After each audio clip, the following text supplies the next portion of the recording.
We're staying a bit on this story, and we're now joined by rights activist Olaogun. Thank you very much for giving us your time. There were lots of hopes among the people, as my colleague has said, when this new government came in, particularly civil servants. 8 months down the line, the honeymoon seems to be ending. We hear from a section that the governor is having issues in fulfilling his promises to pay outstanding salaries. Another group accused the governor of returning to the era of half salary. You are in the state and close to the people. Tell us what is happening now. Well, thank you very much for having me. Just like you said, every government enjoys a period of honeymoon. How soon such honeymoon ends depends on the performance, the acceptability, and the cohabitation of the government with the people that is leading. One of the major high points of the campaign of Governor Ademola Adeleke before assuming office was his promise that he was going to pay backlog of salaries, that he was going to ensure that salary payment is paid before the end of each month, and also promised the pensioners that they will also not suffer, that they will be paid their monument. And of course, as soon as he resumed office, he kept to that promise of payment of salaries, emoluments, and of course, pensions, as the case may be. He even went a step further by paying 2 months out of the 14 months outstanding salary, 18 months outstanding salary of the previous administration, that is under Rauf Aregbesola. So all of this put together put him in a good stead with the workers until of recent when his government decided to start what is called an audit process. And I must quickly say this, that it's not out of place for any government to decide to do an auditing of the staffs of government. Every government, especially when power changes hands from one party or the other, is likely going to do the same to ensure that the workforce does not have what we call ghost workers in them, and that people are occupying offices that the certificates accruable to them make them fit for. So it's not out of place that the administration of Ademola Adeleke decides to go ahead to do an auditing of the staff. But the problem is the wherewithal by which he was going through that protest. That auditing. We will recall that a similar auditing took place under the regime of Rauf Aregbesola when he took over from Oyinlola way back in 2011. So now that Ademola Adeleke has decided to do an audit of the staff, the company that has been put in place to do this is not going about it in the right places. It's going about it in such a way that is bringing difficulties to the people, especially the civil servants of the state.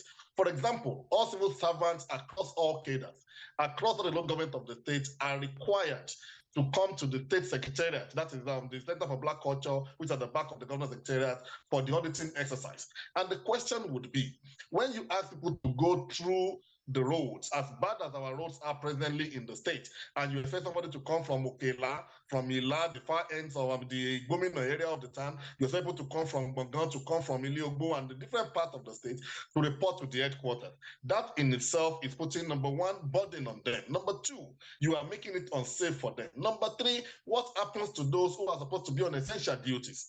Doctors, nurses are supposed to be at the healthcare. We have to leave their point of duty to report to the headquarters to undergo an auditing process. That in itself is unhealthy. That in itself is inhuman.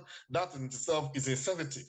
If such an audit will take place, one would have expected that it should have been taken to the local government level, whereby people can have the shortest distance to where the auditing will be taking place. Okay, has this conversation been had with the government? He's issued a press statement saying, reaffirming his commitment and saying that his door is open for every strata of the society to see him. There are those who allege that they can't get through to the governor, and as a result, they have given press conferences. Since this has been brought to the notice of the government, what has been done? The governor has been evasive. And I must say that is one of the problems that is confronting his administration. There's a limit to how you can ask people to ask in proxy for you.